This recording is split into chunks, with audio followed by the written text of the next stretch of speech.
Hi friends, welcome back to another video guys. In this video today I am going to show you how to change notification sound on Messenger in your Android phone and iPhone. So guys, very easy and simple step, just follow my simple steps. So without any time waste, let's get started.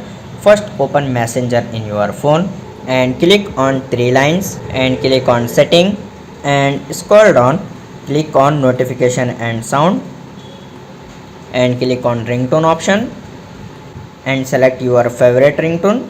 So guys, this is way to easily change notification sound in Messenger. Thanks for watching my video. Please don't forget to like, share and subscribe my channel and press bell all notifications. See next video.